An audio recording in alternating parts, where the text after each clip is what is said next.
On this episode of DC On Screen, our first spoiler-free thoughts on The Flash, right after these words from our mystery sponsors.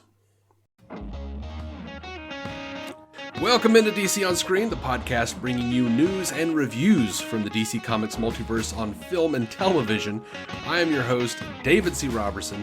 Our regular co-host, Jason Goss, will not get to see the film for a few days, but sitting in for him is our longtime friend and not frequent enough guest, Effie Ophelders. I'm very sorry for not being here more often. I know. I try. Look, it's not your fault. I wait to be invited. I'm just too polite. That's it. I should, poke my nose in more often. Yeah, it is not your fault. It is because when Jason and I do this show, it is because we can barely get our heads out of our asses long enough to shuffle some papers and wrangle ourselves into a seat for long enough to sit and do a show. So that makes a lot of sense. Some people say we're too infrequent. I say we actually do a really good job for how much, our combined ADHD and our... Truly, just in terms of scheduling, it's a master stroke that you get anything out at all after all this time. You've been sticking to it for a while. Mm-hmm. Yeah. So, as I said at the top of the show, we are talking spoiler-free. Spoiler-free, Effie. About The Flash. I know. The Flash. I'm gonna be a good girl. It's gonna work out. We got this. That means we can, not saying we will, because I don't know. I'm all over the place. But we can discuss stuff from trailers. We can discuss stuff that's well known about the movie. We can talk about acting, VFX, music, direction, editing. We just can't mention specifics about the quote unquote plot. Is that a spoiler saying quote unquote? Maybe. I don't think it's a spoiler to say, the plot is a little weird in this movie. I mean... Yeah. I think that's the main sort of... not a complete letdown or anything. It's just not quite what I was hoping for, I guess. There was and not in the sense that I was expecting a fully different movie. That I don't think it's just my expectations going in. I thought it's more that it's just... totally off from where I would have liked it to be, to my tastes, basically. Yeah. It's if let's put it this way: if you're in the stuff has been too jokey since Snyder left camp, you're probably gonna feel that about this one too. Well, to be specifically some of the jokes, but yeah. Yeah, I think for me the problem is. Not that it's jokey, because I love comedy, I love jokes, I love humor. I love good comedy. Yes, that's my point. And I don't feel like this was I am not against jokes. Exactly. I do think the jokes detracted from any meaningful emotional impact that it should have had by all accounts. Yeah. Because we know it is partly inspired by Flashpoint. We know what that means as fans. I was expecting... to be bawling by the end, and I was not. And that's sad to me. Mm-hmm. So we get a lot of flack, no matter how we feel about movies. Everyone's going to be mad at you for something. Everybody is going to be upset about some bullshit reason, and they're going to hear us wrong. So I take great comfort in knowing there's no way you can please anybody. Because I've never given people, my not opinion. It's just... sorry. Might as well be honest, so... Yeah. But it used to give me anxiety because I was, worried about that. Yeah, of course. I'm glad James Gunn likes The Flash as much as he claims to. I'm glad so much of Twitter likes it. And Rotten Tomatoes, their audience rating is really high. I like parts of The Flash quite a bit. I love parts of the movie. But I don't think I liked the movie as a whole. Yeah, there's kernels of great ideas and really cool concepts and smart, clever things in there. But the execution of the whole is a different story where it just doesn't quite click. And I don't blame Christina Hodson for that. No, it's not necessarily purely a writing issue. It is a cohesion thing. It is the production tumult that we talked about before. Not on the show, but off mic. Mm-hmm. It is very much the troubles of having this thing go on for years. There's just certain ideas where I'm like, yeah, this is some exec came up with this at some point, like, oh, let's fudge this in there, and it doesn't really add anything. And there's moments like that where I'm like, yeah, this is a lot of blended visions to make it something bigger than it is at its core. Yeah. Yeah, I think there's a lot of like confusion about like what they wanted the movie to be, what the universe was going to be following this. And now they literally don't have a plan for what that universe is, or they're starting to, but we don't know about it yet. And they don't have actors in place. They truly don't know, and I think there probably was a post-Flash plan in place before Gunn took over that would have been vastly different. Yeah. But at this point, it's hard to see any of it mattering, because we don't know if we're getting Sasha Calle back. We don't know if we're getting Ezra back. We don't know much of anything. We know we're going to see Aquaman another time. And that's basically it. Right. Speaking of the actors, Michael Keaton's Batman was so good. It was so great to see him again. It doesn't feel like Tim Burton's universe at all. No, I agree. It's not. It doesn't feel like the same Gotham. Not that there's necessarily a lot of it. In the movie, but it feels slightly different. Yeah, right. It's not the same necessarily. There is not a lot of Look, Burton didn't keep continuity as far as like what his Gotham was like in between Batman and Batman Returns either. And we come who needs that? Yeah, and we come to that point where they were like the designer was basically saying, "Hey, yeah, we're just it's East Side and West Side. This is the affluent side. This is East End. Yeah. Okay. All right. But sure. I would not want it to feel like a Tim Burton movie. So I guess I'm okay with that. It would be weird. They did keep the library. It looked like the library from Batman Returns. They did keep the long ass table that Bruce and Vicky sat at, that the room that Bruce had never been in before. You know, we got these nice little shots of the things throughout from those movies. But the best thing to me was like Michael Keaton was fantastic. His CG looked fantastic. His stunt actors looked great. It felt like Zack Snyder directing Keaton's Batman. Like if Keaton was in the warehouse scene in BVS. And that was something... It's a lot closer to that, yeah. It's not quite on that level, but there is just action that simply wasn't possible at the time. So no. It's very cool to see that same guy, a bit older, do... A bit. Like, even crazier stuff. And that's just... Yeah, that's fun. That's fun as hell. And we got really solid character development, I feel like, from Keaton's Bruce. We got depth to him that we never quite got in the Burton films. And I was all over that. Also... Yeah, there was some of that, yeah. Also, he knows a little multiverse theory, so that's nice. Yeah, that was weird to me, where I'm like, you're into like what, physics now? Is this? Why wouldn't you be? Did you pick up a quantum physics book post retirement? I don't know. Why wouldn't he? You know, he's a studied guy. Fair enough. You know, he struck me as a different kind of Batman, I guess. Maybe he's seen some stuff in the meantime. Yeah, well, they just didn't get to it in those movies. After you deal with you know, if Burton had gotten a third movie, we would have had a lot of timey-wimey stuff. I doubt it, but, you know, I feel like after you... I feel like, you know, you see all those different costumes he had, and you're like, dude's been through some shit.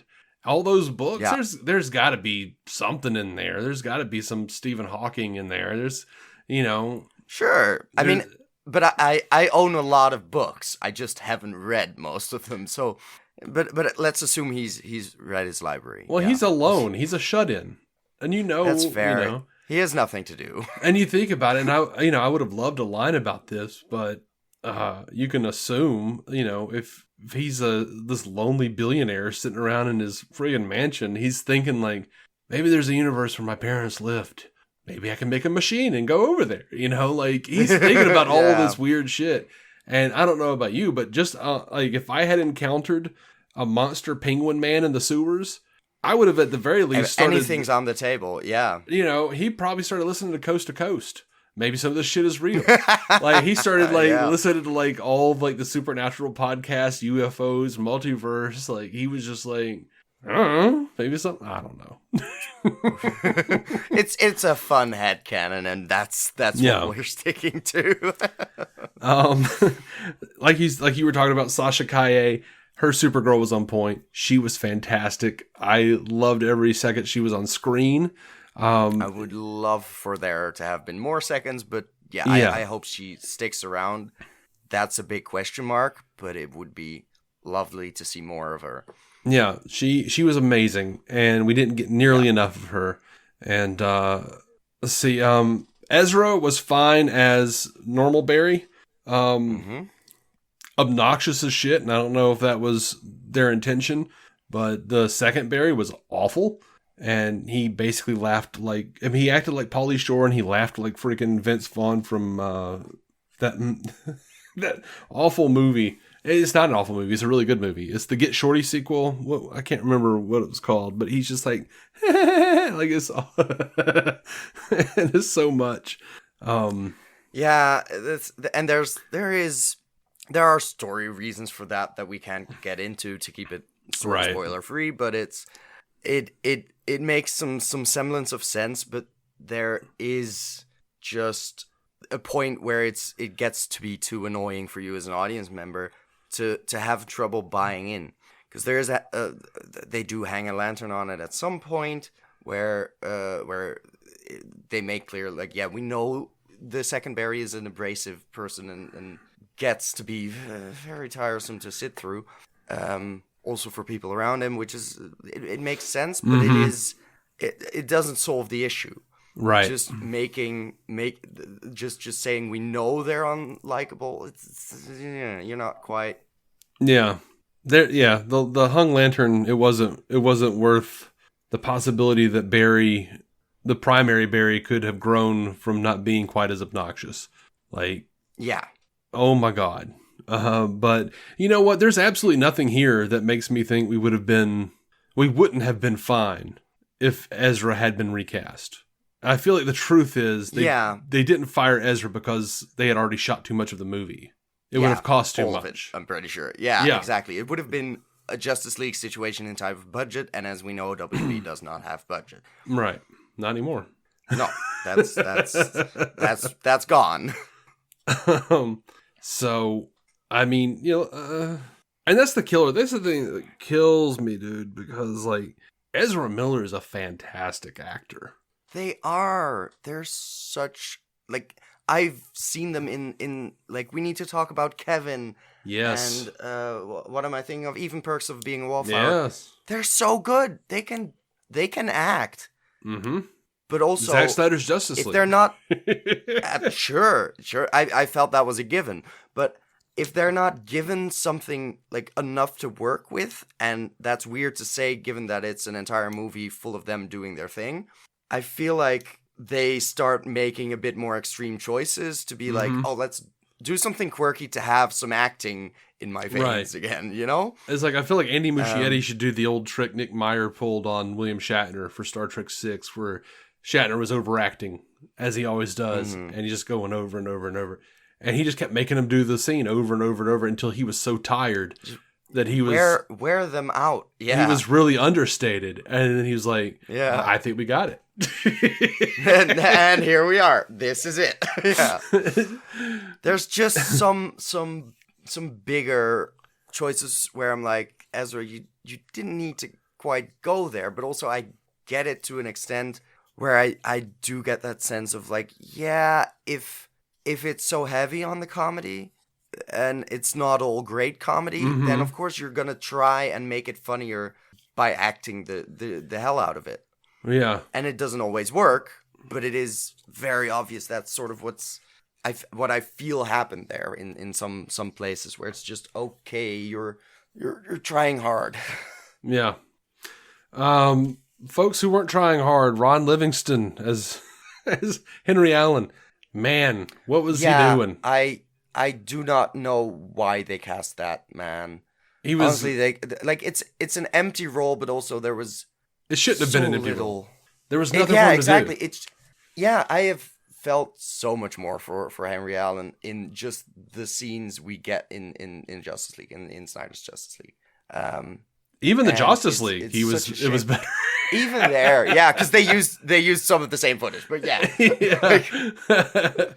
like most of that was sort of intact from what I remember. Yeah, but you know, for how much the stuff before that, but yeah, for how much of the heart of the film rests upon Barry and Barry's relationship with his parents. Ron Livingston was a poor substitute for Billy Crudup. They didn't give him very much to do. And I'm not saying Ron Livingston couldn't do it, but they didn't give him anything. There was one conversation that could have been more impactful, but it really wasn't. Yeah. Maribel Verdú, who played his mom, I felt like she didn't have no chemistry on screen that I saw with anyone that she was sharing that screen with. Yeah, she was sympathetic as a character. I got the like warmth of, oh, she's a mom.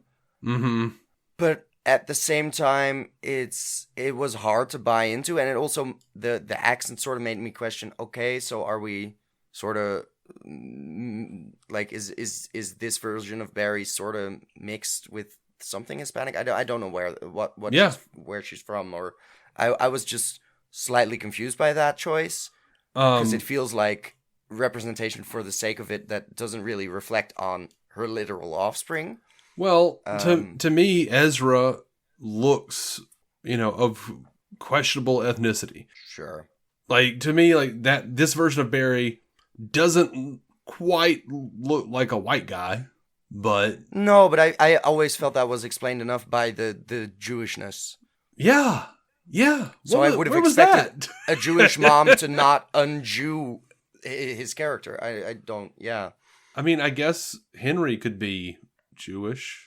Yeah, I guess, but then there's the cultural issue of Jewishness going through the mother's line, and I don't know. It feels slightly weird to be like, okay, let's put someone like very light skinned Latino in there, and it didn't add much for me. Didn't really detract much either. But I was more preoccupied with that than I was with, oh, they love each other so much. There were just some cute lines where I'm like, oh, they have inside jokes. Okay, fine. This is the family. Right.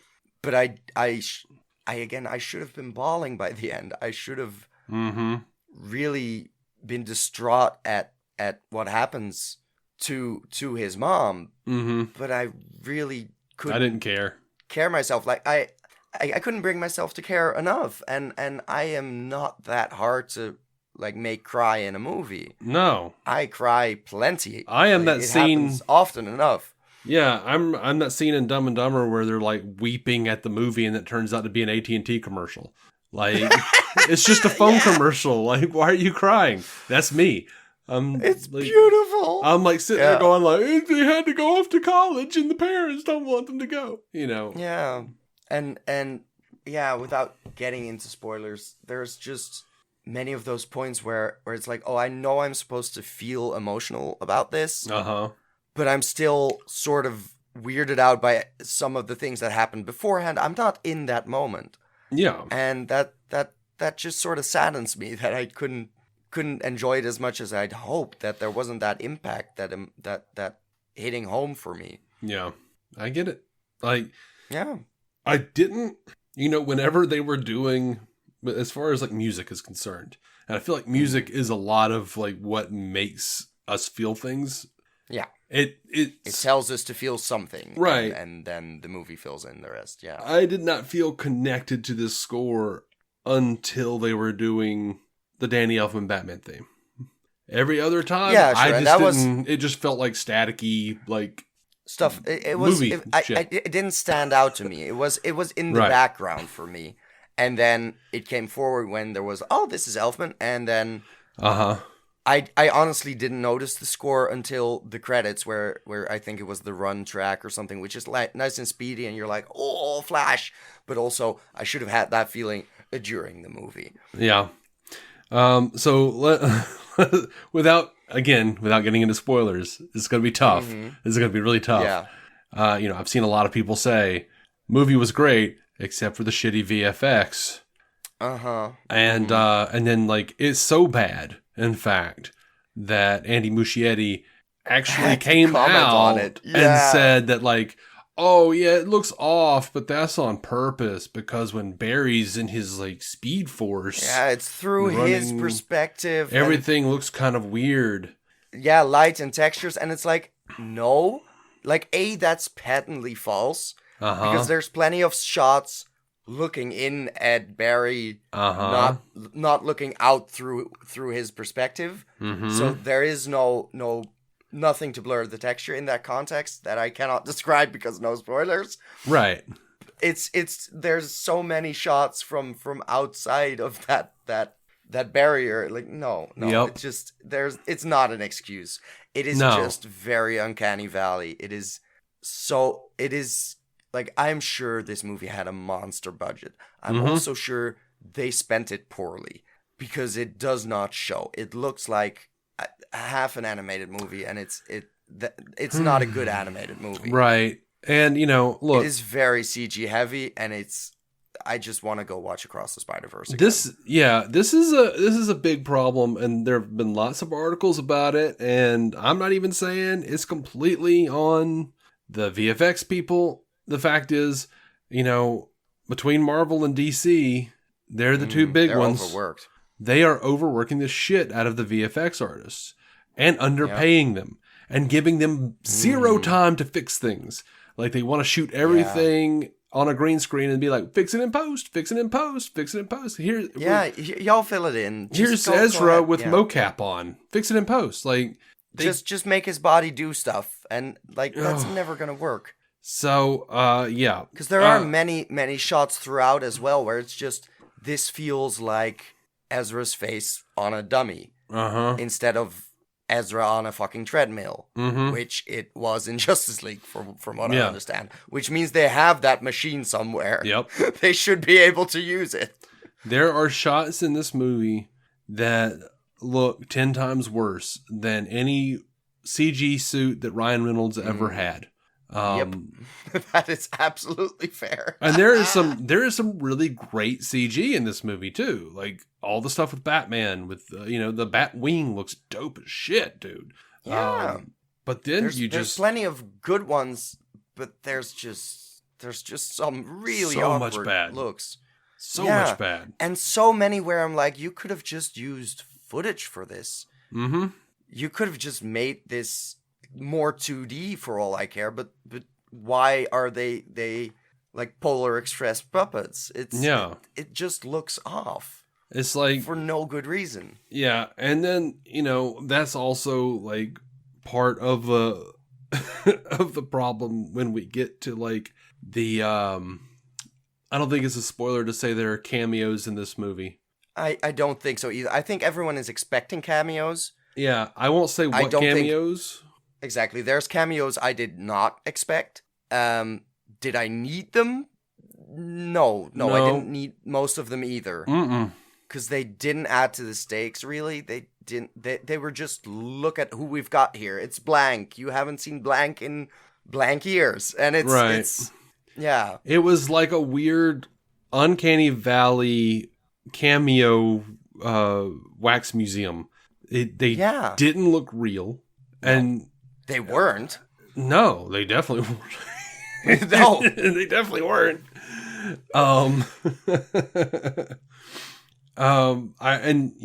You can piece this together, but there was an actor who came out and said they might be in the film, and when they show up, I'm like, why did they even need to contact that person? Because 0% of that person looks real. Yeah. I think I know who you're talking about. I hadn't seen the news, the comment, but I'm guessing they had to contact them just for likeness. Yeah, I guess so. Right? I guess. Yeah. Otherwise, I don't know. But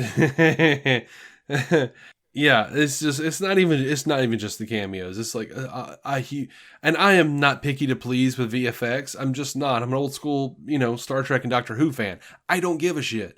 But also, oh my God, sometimes it's just that bad. And you're like, really? Yeah, for the amount of money this must have cost, I like, considering you're underpaying a lot of VFX artists. Yeah. You apparently not enough VFX artists. Like, it's absurd how bad it looks in places. There's just wild. Not enough care in there. And it means at some point in the process, it wasn't thought through well, because they couldn't plan it in a way that would make it look good. And I can tell you, like, because this is from the trailers, all right? I worried about this because I saw it in the trailer and I was like, God, please put some finishing touches on this shit. But yeah, let's hope that one isn't in the... I remember thinking that, where maybe they'll fix it. For real. Is like, they had Batfleck, and I swear to God, every piece of his costume was CGI. Is like, he is like Batfleck's mouth and eyes behind a cartoon. And it does not look like any kind of real. Like, the whole time he's on the bat cycle. Yeah, there's a couple of things where I'm like, oh, this is a stunt person.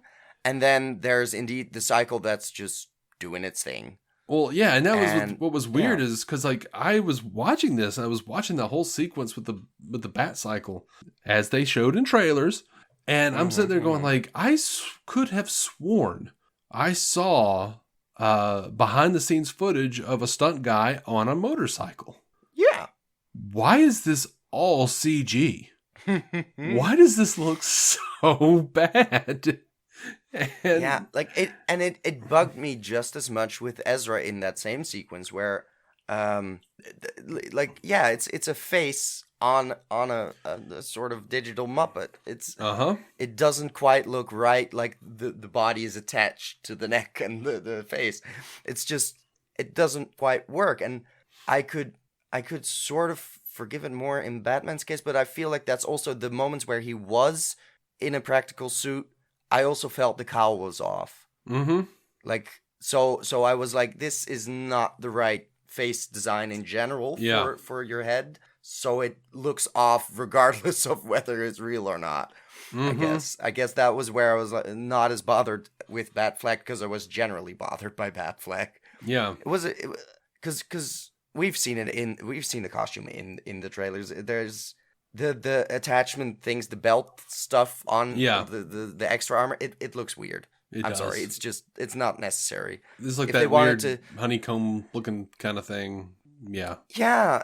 And the sort of shiny chest plate thing. It's not necessary. If you wanted to do blue and gray, make it somewhat more blue and gray like you did, but don't fumble with the stuff that already was pretty much great. It was perfect. Which, at one point. To be fair, I felt like I wanted to tell Zack Snyder the same thing when Justice League was coming around. And I was like, dude, Affleck's suit and BVS was perfect. There was no need to change any of that shit. Do not improve on perfection. That was, but yeah, I agree. That same goes for Justice League. But this is worse than Justice League. It's just in so many ways. Oh, God, costuming. Yeah. Well, in Justice League, they tried to change the colors so that he was like purple. He was like purple and gray. It was blacker, but not quite regular black. Right. Not Keaton black, basically. Right. It was. There was some shimmer on there, yeah. And now it's like, well, when you look at like Justice League and you look at Zack Snyder's Justice League, like there's a difference. Yeah, like Justice League, like Bruce's, like Batman's cowl was like purple, and they had to do some tweaking on that coloring. He's got a very Clooney, to get it to blue, and he's got a very Clooney color to him. Batman and Robin is what he looks like. Yeah, but then you look at Zack Snyder's Justice League, and you're like, holy shit, there's Batman. That's what I was looking for. Yeah. Oh, this works. This is the color grading the shot was actually intended for. Hey, wonder how that works. To be fair, I do like the idea of him wearing the blue and gray in daytime, because it helps him blend in better in the daytime. Yeah, because it's like, it does look good with the cityscape, with the roads and the buildings and the metropolis of the metropolitan. You know what I'm trying to say. I do. Gotham, not Metropolis. Right. I know what you mean. Yeah. I know what you mean. Sure you do. So I feel like there's a ton of wasted time in this movie. We have a couple of long, excruciating action sequences that shoot for humor, but they aren't funny.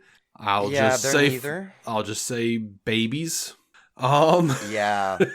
Yeah. But if you've been on Twitter, you've already seen shots fired at that scene. So yeah. But, those long, excruciating action sequences that shoot for humor and aren't funny, none of them don't look good. And don't look good. None of them have stakes. I'm not on the edge of my seat because it doesn't matter. And in the end, I feel like that's what this movie is overall. Yeah. Yeah.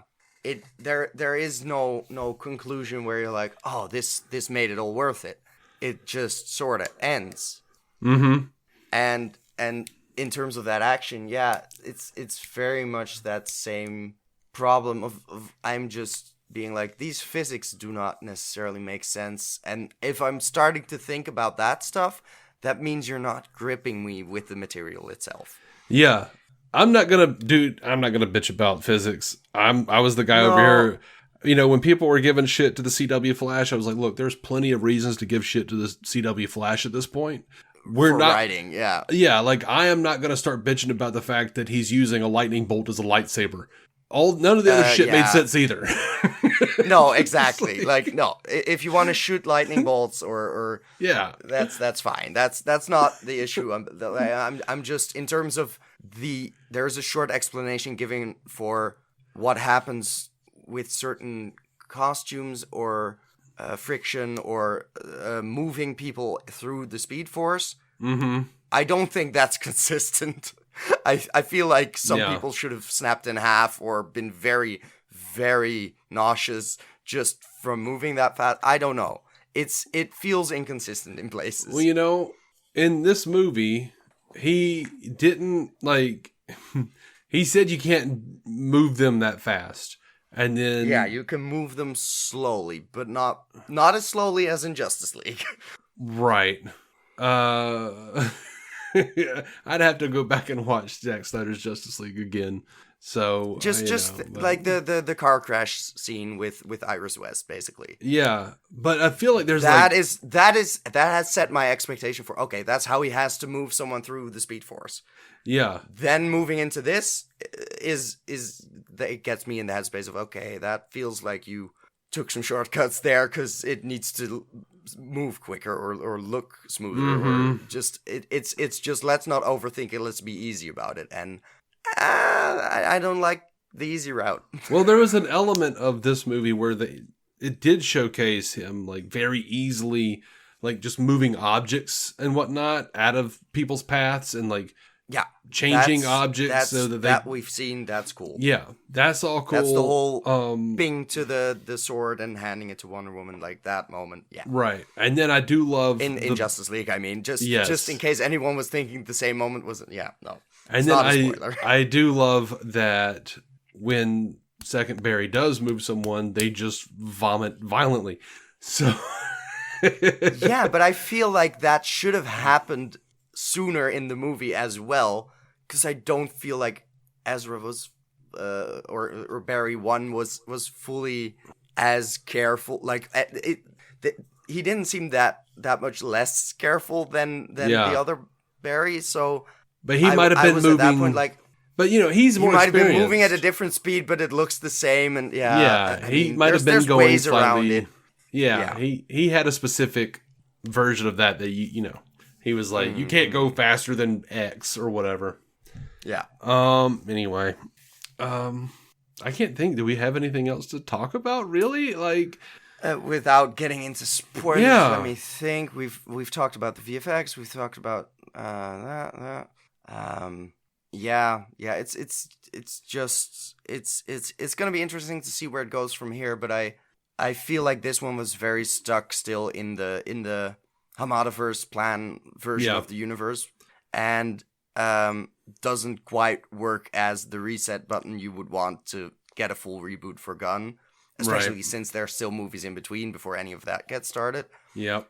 And I just hope to God that, well, Gunn is funnier than this, but that he also doesn't stick to this specific kind of tone that we've had now for a couple of movies. Yeah.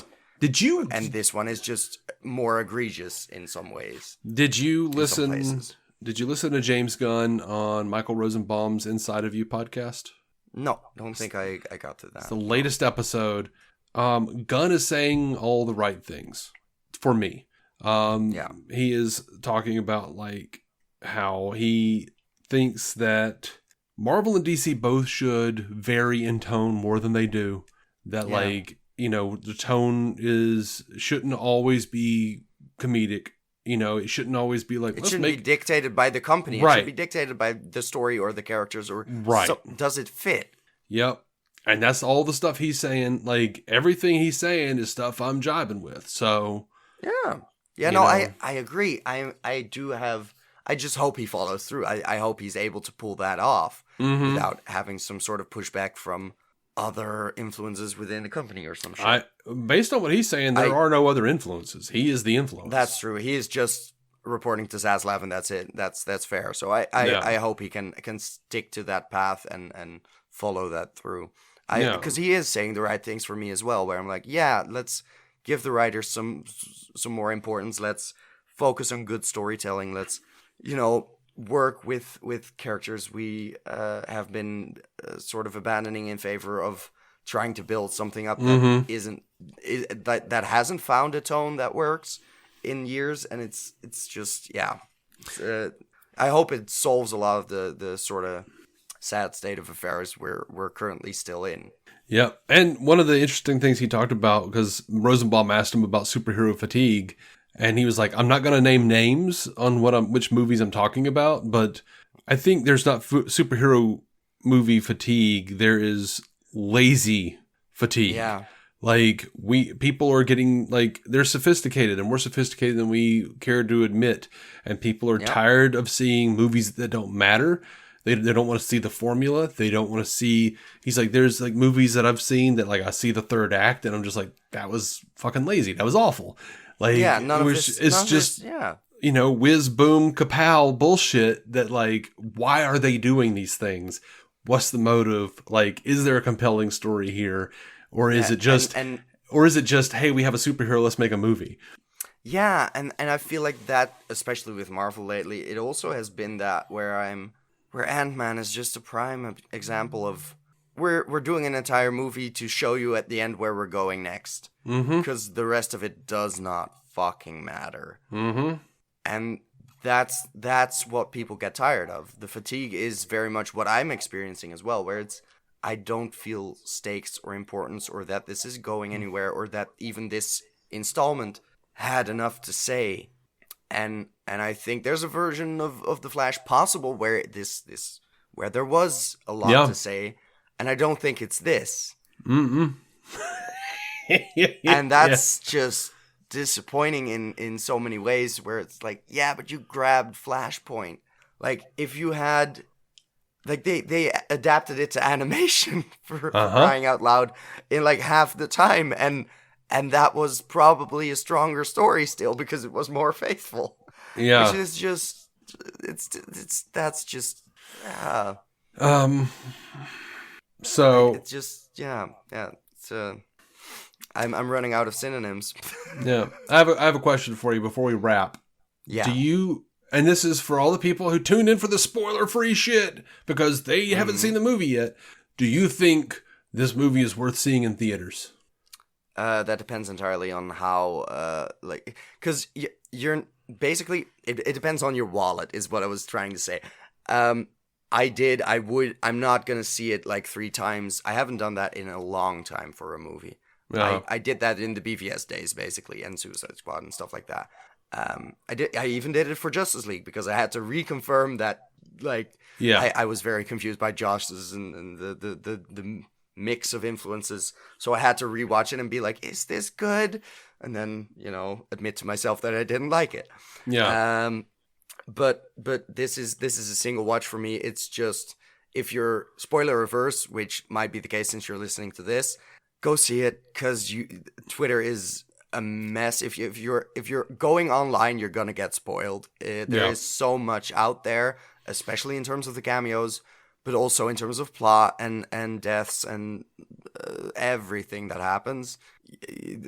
There's no waiting for it to launch on HBO Max or Max for this one.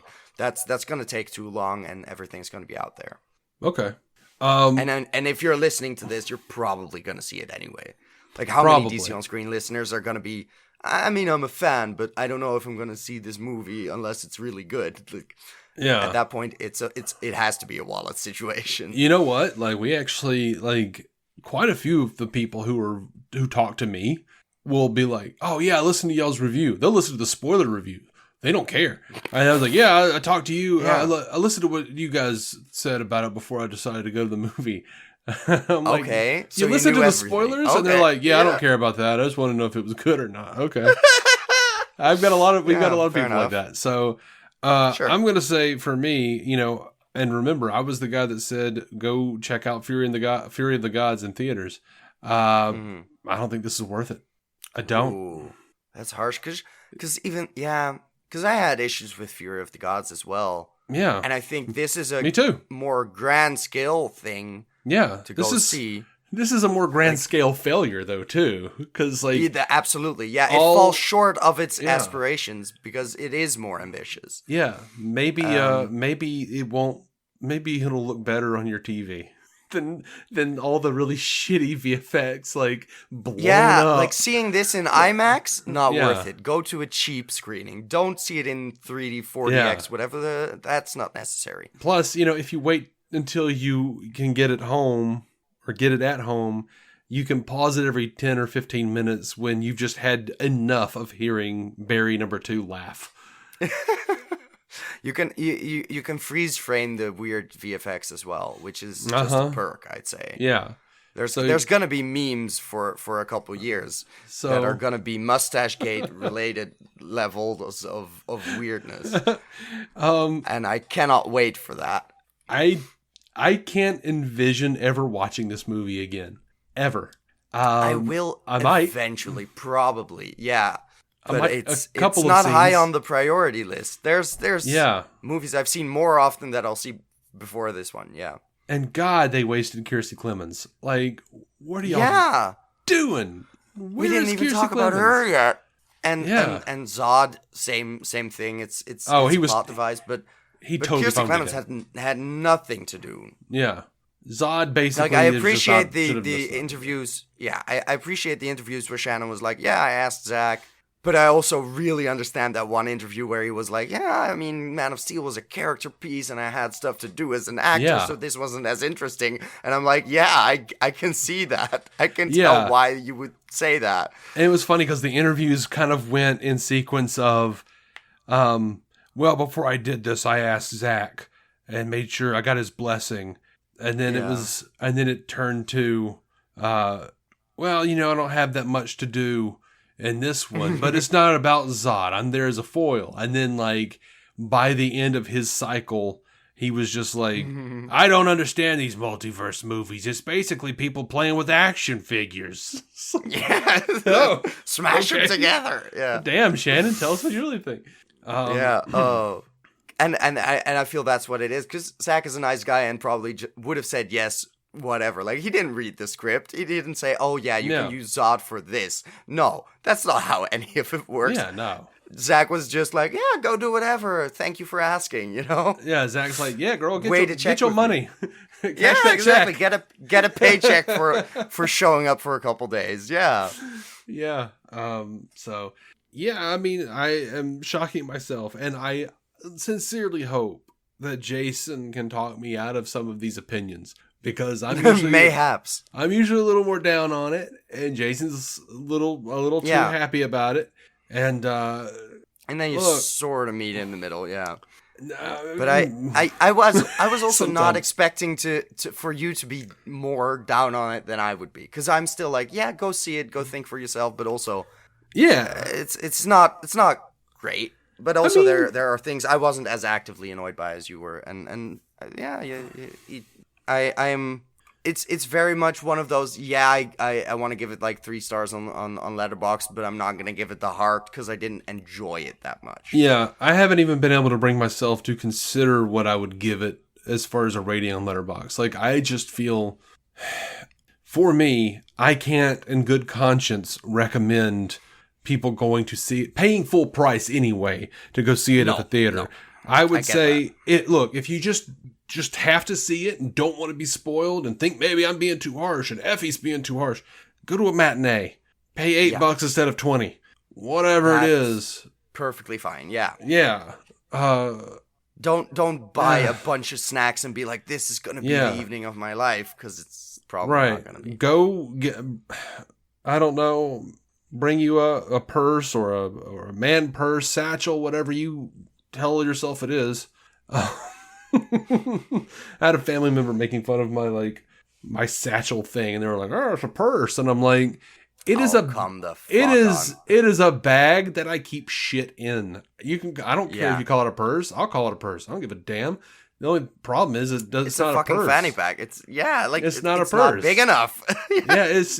No, mine is big enough. Oh, that kind of satchel. Yeah. But just because I have a bag with a strap, it's a purse, and I'm like, if anything, you don't know what the fucking purse is.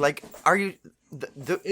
People trying to emasculate people are so weird. What they pick to try and emasculate someone with. Yeah, I was like, it just shows your complete ignorance. Of everything. I'm like, I'm pretty sure it's a laptop bag, but on the other hand, give me a purse. I don't give a shit. Yeah, as long as it has space for my stuff. Yeah, if I could put my iPad in it and some gum and some charger cables, I don't care. I am a fat, middle-aged bald man. I give no shit. So whatever. Oh, yeah. Anyway, but yeah, if you can, grab your satchel, head over to the Taco Bell, hide your cheap food, get you that $5.99 custom box online special, shove that shit in your purse, head on over to the theater for a matinee, check out The Flash while eating your chalupa, whatever. Just sneak some stuff into the theater is what we're saying. Yeah. Yeah. Sneak that shit into your purse, go back home, download it illegally. Truly, yeah. I'm sure there's a cam version out there at this point. Don't do that shit. People are getting the screenshots from somewhere. Yeah, you know what? That's fair. The cam versions probably look better because you won't see the shitty CGI. Your brain will fill in more of the blanks and make it look proper. Oh, that's. I'm kidding. I should try that. I'm kidding though. If you want to support the movie, I'm not a boycott WB guy. I want to see all this DC shit. But so I'm just kidding about that. But anyway, I'm so sorry I didn't like it more, but it's not my fault. Yeah, no, it's just it's not that great. It's just very, very middling and very up and down, and it's not a cohesive whole where I'm like, yes, this is what I wanted to show up for. It's just not. Yeah, and I was like, I called my wife after the movie, and she was like, "Oh, how was it?" And I'm like, "Rough." She was like, "Oh no." Yeah. And I was kind of just wrestling with how I felt about it. And after an hour or so, I texted you. I was like, "I saw The Flash." And you're like, and as I started talking to you, I'm like, "Damn it, Effie's thinking the same way I am." Yeah, it's not just me. Okay. It might be an issue with the movie, dang it. Yeah. I was hoping I could see it again and be convinced, but no. Yeah, because I do that. Not. I do that from time to time. It happens. And I get those self-doubts where I'm like, but maybe I'll like it more if I know what I'm getting into and I watch it again. Yeah. Which to an extent, sure, but also to some extent you're going to notice more shit you don't like. So it kind of evens out. Well, you kind of hope, and I've mentioned this on the show before, but the first time I saw The Life Aquatic, I hated it. I just thought it was the worst thing ever. And then my friends kept liking it and showing it whenever I was hanging out. So somewhere around the third or fourth watch, I was like, this is a really good movie. And now it's one of my favorite movies. It just took me a minute to clue into the tone and the humor and shit. What is it doing? Yeah. Yeah. And for that matter, Man of Steel was one of those where it was I didn't hate it when I first saw it, but I was like, I want to like it. There's so much I like, but then there's all this other stuff that bothers me. And I carried that with me for years and didn't, really begin to super enjoy it until like I heard Zach talk on it and kind of started noticing all this other stuff that Zach was doing. Into it a bit more helps sometimes. And of course, BVS, like the fact that there were consequences to Man of Steel, that all made me feel a lot better about it. Still not good with Paul Kent and that damn tornado. No, I was thinking about that today, and it would have been great if they'd had if Clark had stepped back and zipped away and saved him from the tornado and took him somewhere, used the tornado to obfuscate the fact that he was running with the tornado inside the tornado and saved Pa Kent, and then got him to safety, but because they were secluded, no one could do anything as Pa Kent was having a heart attack. Yep. That would have been I knew you were going to say that. That would have been heartbreaking in another fucking way. Yeah. And it's just, that could have been really, really, yeah. I agree, that would have been cool. Yeah, because of all the things that I really loved about Donner's Superman is, to me, one of the strongest things about that entire canon was young Clark at the funeral saying, "For all my powers, I couldn't save him." Yeah, that's the whole idea of him losing his father, and I agree that it would have been beautiful to keep some of that in while not losing we need a visual action scene, let's throw in a tornado. Yeah. But I'm totally on board him snapping Zod's neck. Yeah, abso-fucking-lutely. That one is set up well. Did you see the thing I was posting on Twitter the other day where I was comparing Superman 2 and Man of Steel, and I was like, Superman was the only one who showed remorse. Chris Reeve literally depowers Zod. He's no longer a threat. Picks him up and smirks at him like, "You stupid fool," and throws him against a wall and down an abyss. Yeah. Yeah. Oh, jeez. It's because at least it's a hard choice to make, and one that Zod forces him to make, which is way more impactful and meaningful to the character. Yeah. Yeah. So yeah, let's say that to Zod's snap neck.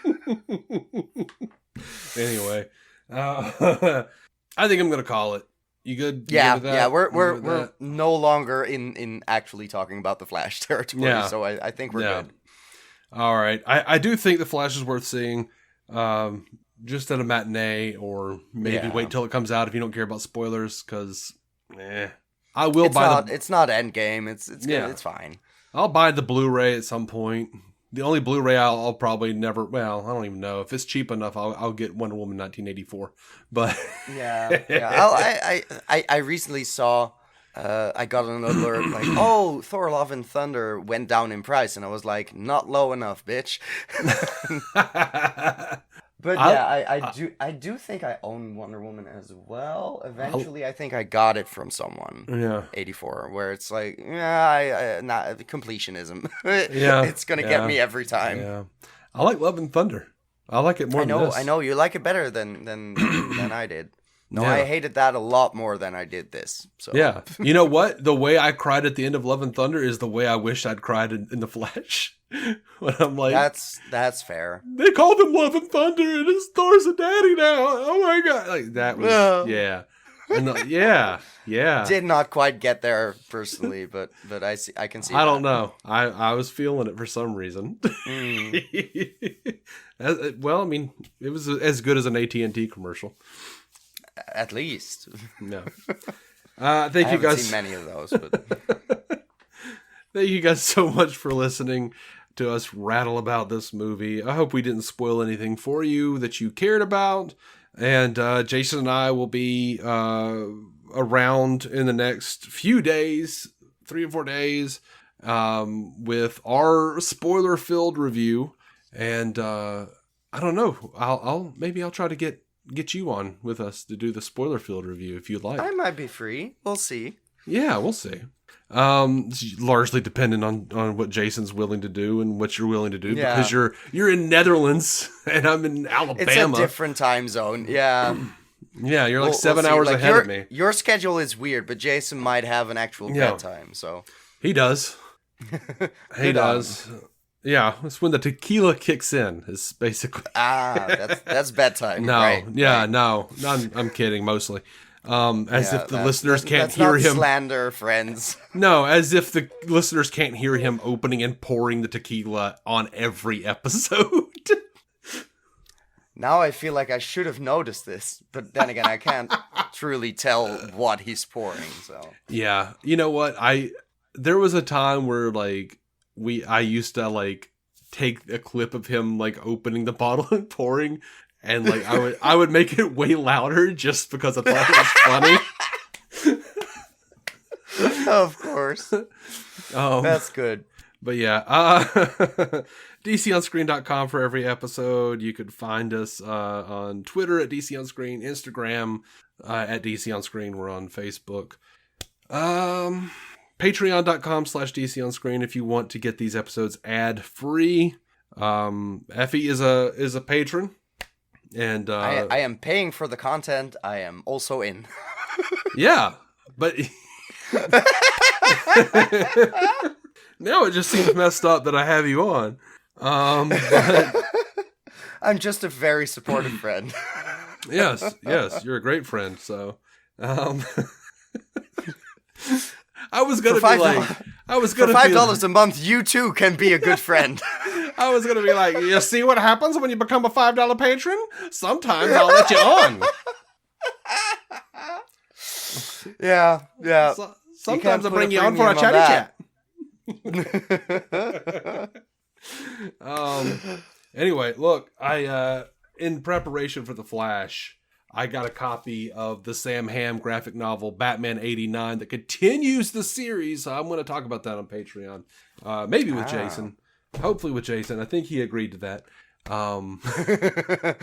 If not, I'll tell him he did. Yeah. And, we got our what are they called? Comic Castaways? I don't even know what the shit we do is called anymore. I have so many shows. It's an issue. Yeah. Well, we get on, we're like, fun. We're going to do Patreon exclusive series. And then we do like 3 or 4 of them and forget about them forever. And like, maybe we'll do this now. Whatever. It's just bullshit content that hopefully you guys enjoy. I sure do. That's nice. I am nice. Thank you. That is not at all a thing you say if I let you on the podcast. There is no contractual obligations to speak of and no NDA in place, so I can I can freely say that. No, I just, I don't know. Anyway, if you enjoy this dynamic between us, there's also another cast. Yeah. Yeah, we're doing the Star Trek cast together, the Star Trek universe. We're doing which me and Matt have our version of the show where we're talking about all the new Star Trek and all that stuff. You and if you're up to date, like yeah, if you're into Star Trek, Effie and I are going back and watching like the old shit. Like we're watching like starting at the beginning, the original series. Like we just posted our review of The Cage, so. And we have a review of Where No Man Has Gone Before, the second pilot coming soon. Probably a couple days after me and Matt do this new episode of Strange New Worlds. Anyway, thanks for listening. They're not anymore. They haven't been for a long time. Keep some DC on your screen. Bye. Hey, thanks for listening to DC on Screen. Our theme song is by Jason Goss and Michael Shackelford of Galactic Engineers. The incidental music is by Michael Shackelford and Kevin MacLeod. You can rate the show on Spotify or rate and review us on Apple Podcasts. Doing that really helps push our show to new listeners, so your help would be much appreciated. You can also contact the show at DC On Screen on Twitter, Instagram, and Facebook, or email us at dconscreen@gmail.com. To become a patron and get ad-free episodes and exclusive content, go to patreon.com/DCOnScreen. Your reviews and feedback may end up on a future episode of DC On Screen.